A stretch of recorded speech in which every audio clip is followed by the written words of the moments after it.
It's always a pleasure to be here, and this is a subject that's very close to my heart, but I've never ever spoken about it publicly. You'd notice that when she read, she didn't write historic preservation in there, and in the presence of my friend, mentor, David Woodcock, the pressure is on. Okay. I normally like to know who I'm talking to so that I can moderate the lies I tell. And how many of you have been here since the 50s? Okay, I've got to be really careful about the lies I tell now. Those of you who've been around since the 50s will realize that there wasn't very much beyond the South Side. And in the late 1940s and early 1950s, if you know College Station well, it started to move beyond what is now Holloman. And we'll talk about some of that. But that coincided with a time when there was a small group of architects who were encouraged to come here by Ernest Langford, and these two guys were professors at Texas A&M, Bill Caudill and John Rowlett, and they went to the Army and Navy, and then came back after the Second World War and said, you know what, let's open an architecture office. And they opened an architecture office with an office in Austin, and I think they got to do the addition to somebody's kitchen or some such thing like that. I have it all written down somewhere. And it wasn't working very well, so they took space on what's now George Bush, right across the street from what is now the Development Foundation. Building's still there, it's painted all black, and they took a room upstairs at the head of the staircase, and would come over from finishing teaching studio in the evening and do their little practice. And so they started with a few houses and things like that, and extremely good architects. And they had some very good students whom they co-opted. And so professors and students would actually walk over from the administration building to, the academic building, that's right. I told you I'll get caught lying, but from the academic building, and they'd walk down the road to the office, and they'd work over there for a few hours, and then they'd go home. And they didn't imagine it, and this is what they have told me. They didn't imagine what the firm would become, but it was essentially the largest architecture, engineering, construction firm in the United States by the late 1980s, the mid to late 1980s. And it got too ambitious, and we won't talk about that, but it does not exist in its original form anymore. However, just before the demise of the firm, I think the appropriate thing is before the dissolution of the firm, they endowed a center at Texas A&M called the CRS Center.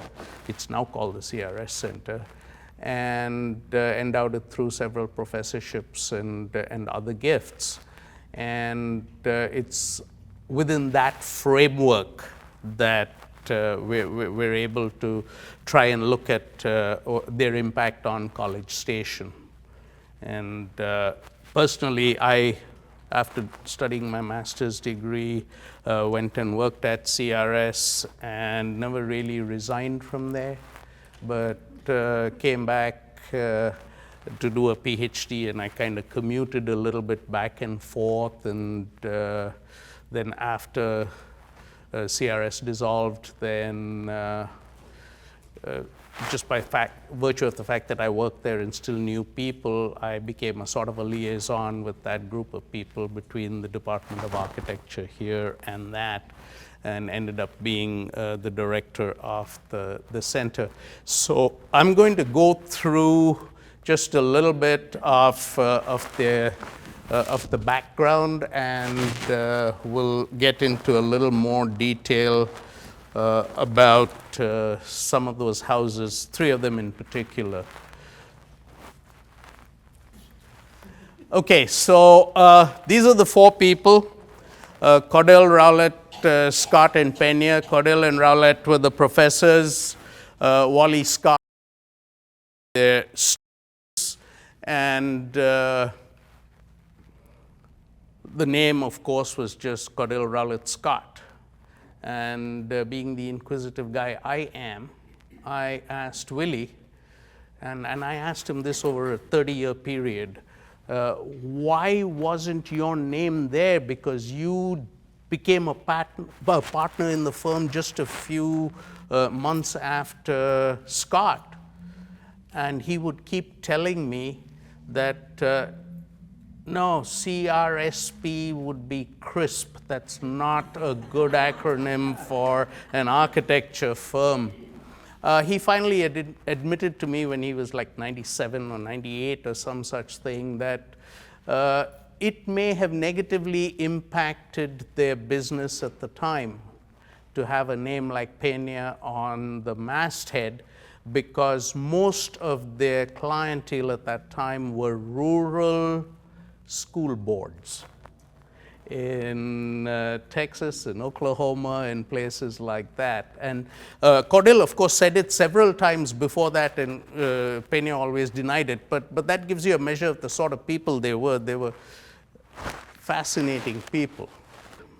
For them to operate out of College Station, each of them had, I think, at one point in time, the firm had 5 planes, and they flew out of Easterwood, and it got too difficult to do that, and so they eventually moved to Houston. Houston and Oklahoma City were the choices, and they moved to Houston and latched on to the oil boom and Saudi Arabia, and the rest is history. This is the CRS Center, and they endowed the center through several professorships and some other scholarships and things like that, the most recent being a $1 million+ scholarship that Willie endowed for students to study architecture 2 years before he passed away. So right now we're involved in this multi-year project, and these are the 3 houses we started with. And I have a list of the 12 houses that remained in the Bryan College Station area, and unfortunately, they've been going down fast. I took some students with me to the house that Tiny Lawrence, one of the designers of CRS, one of the main designers, had designed for a client, but then the client couldn't live there, so Tiny and his wife moved in, and they just never ever built their house in College Station because they moved into this house in Bryan. And he himself had told me where it was and things like that when he was alive. And I took a group of students to go photograph it, introduce ourselves, and find out if we could measure it. And I had seen the house the previous week. When I went back the next week with the students, the house didn't exist anymore. They're the Bryan equivalent of ag shacks in its place. So that makes me a little more concerned. I'm going to start with a little bit that's ahead of these 3 houses, and it's Caudill's first house, to sort of emphasize my last point of these things are going fast, and they were very cutting edge in their day. This is probably a good time to say this. As long as there was South Side, everything on South Side was essentially imported. The houses were either imported, or the designs came from plans that were designed for another location and climate and circumstance and everything else, because there wasn't a heritage of this sort of work in this area. And the CRS houses were probably the first group of buildings designed specifically for this place and the types of people who lived over here.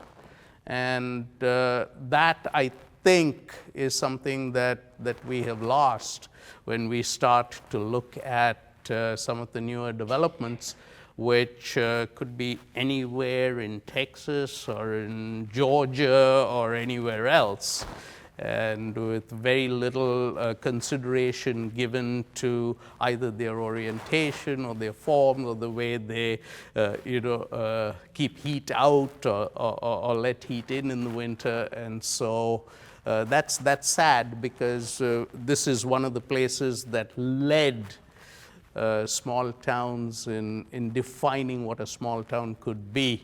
So Bill Caudill built his first house, and I think it was 1948 or 49, and it was right there at the northern tip of the lake. And unfortunately, I came very close to buying that house on several occasions, but because it used to be, it was meant to be really, really nice. And pardon? Bryan Lake, where Bryan Golf Course used to be, north of Villa Maria. And these were the sorts of drawings that they did. And it's so humanistic in terms of what they did. You could tell what they were thinking about, and that carried through the designs. And I like the fact that it had comfortable living over there. But this was the house when it was new, and that's what it looked like in about 2010. But that's the front side of it. That's what the other side of it looked like. And that creek was a poisoned creek, and this was a big deal over here at that time. And I don't have the picture in there of the of it all being torn up. I visited sometime last year in the hope that maybe there's something enough of this for me to save and tear it all down and try to bring it back, just for the sake of doing it, for no other reason. And no, it's beyond anything that any redemption. Anyone recognize that place? That is College Station, Texas, on the 14th of April, 1940. You can tell where Bryson Park is over there, and Kyle Field is in the upper left corner is the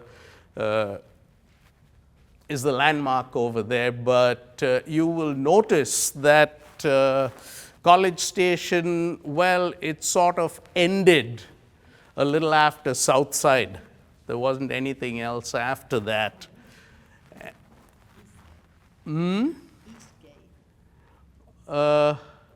No, this would, I'm talking about this edge here, this south, I think they call that South Side. And so most of you would see this, the northern end of Glade Street. There are all those shallow slope roofs on those houses there. I have tried very hard to find out whether either one of the partners had designed, any one of the partners had actually designed any of those houses, and I have not been able to verify that at all. Most of them seem to have been done by either their students or people working there who were moonlighting and doing these things. But you see the same types of details in houses that were built in the 50s and 60s throughout College Station. So there is this group of houses here that we're in the process of trying to document, and we did not start to do that. We started to look at just the 3 houses I showed you earlier, and then on discussion we said, you know what, these things are starting to disappear pretty quickly too, so let's see if we can document all of that. And now that has got a momentum of its own, and maybe the Historical Society is interested in lending its blessings to this, and we make a little book out of it that documents that period of home building in College Station. The largest concentration, however, is the knoll, because most of the people who were principals in the firm and professors at the school designed their houses there. And so we'll, unfortunately, yeah, come on, did it show? No, okay. You see where Langford and Winding sort of meet? To the right of that, that is the Wyke house. And there's a story about Wyke in that house that I'll tell you in a minute. But that was probably the first house in that area, built in that area. I think it was 1948 or 49 when that was built. Yes, it was 1949 when that was built. And Caudill built his house, which is right where Bubble and Rock are. That's to the left of that down is Caudill's house, which is 1208 Orr. And several of the houses on Orr, Winding, and Langford were all designed and built by CRS partners or principals in the firm. Next to the circle, the target over there to the right of that is Carla's house, and that's the Yarborough house. And David Yarborough also worked at CRS, taught at the school. And interestingly, David Yarborough was one of the people who went with Dick Vroman to Bangladesh to start a school of architecture there.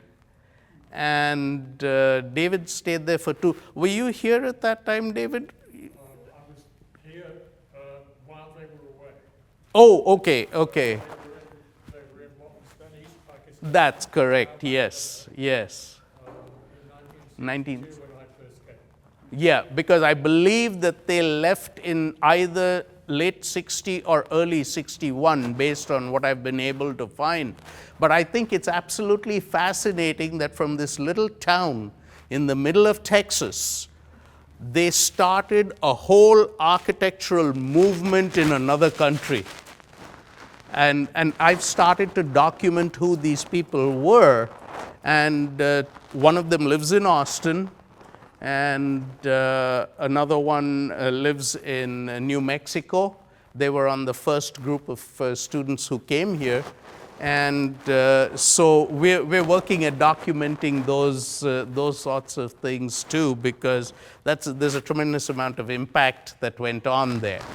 So anyway, you'll notice that 3 of those street names are people associated with the Department of Architecture at the time. Ernest Langford, the longtime mayor of College Station, was the head for, I don't know, 25, 30 years. And he was primarily responsible for bringing Caudill and Rowlett here. And their legacy, the impact of what they did over here still continues. Frank Lawyer was one of the principals of the firm who joined later. He was not an Aggie. He studied at the University of Texas, I believe. Caudill studied at Oklahoma State and MIT. You can add Nicky Holland. Oh, that's right. Yes. Who followed Langford as department. Yeah, that's correct. Yeah, see, there you go. Oh, Holloman was head when you came, so that was before Ramanik. Okay. Now, I did a little bit of black magic over here.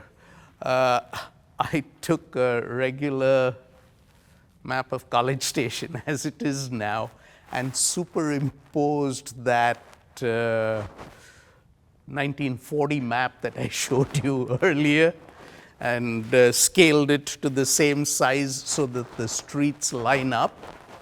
And then, so you can start to see that everything that happened in this area, which was essentially fields in 1940.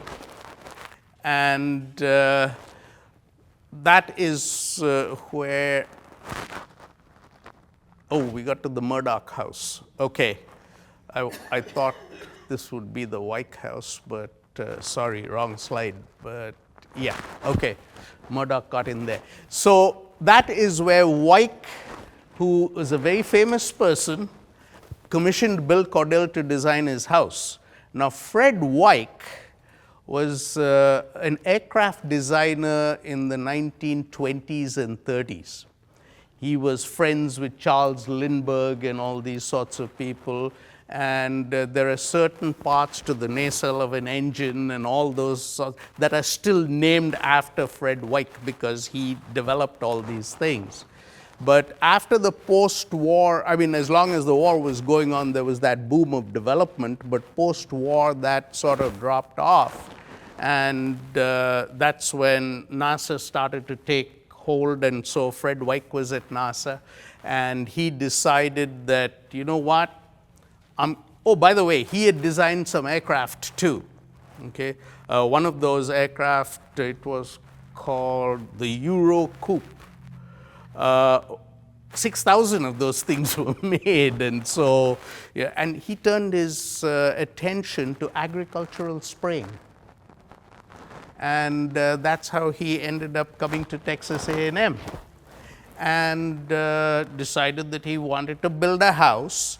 And so he built, had Bill Caudill design the house for him, and that is the house. And that house looked onto what is now Glade Street, which, if you go back to the 1940s picture, Glade Street is about there. That's Bee Creek, so Glade Street is about there. And it looked out, it was here and looked out onto Glade Street. And he, because it was a pasture, he used that as his landing strip, his runway, to test out his experimental aircraft. And he would, that's why the house was oriented in that direction, so that he could taxi the plane right up, get out of the plane, and walk home the remaining 50 feet. He commuted every day to his office using that strip of land. You know where his office was? Easterwood. So he flew from Glade to Easterwood and back every day.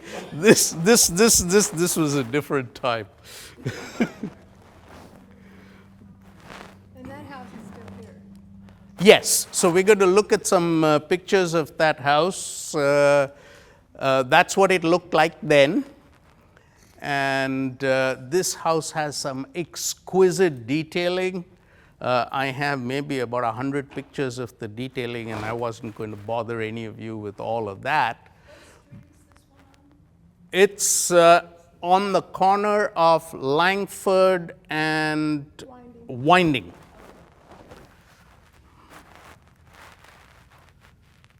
That's what this is what it looked like when it went on sale just before, I I believe it's somebody has it now and they've rented it. Somebody from California bought it and they've rented it out.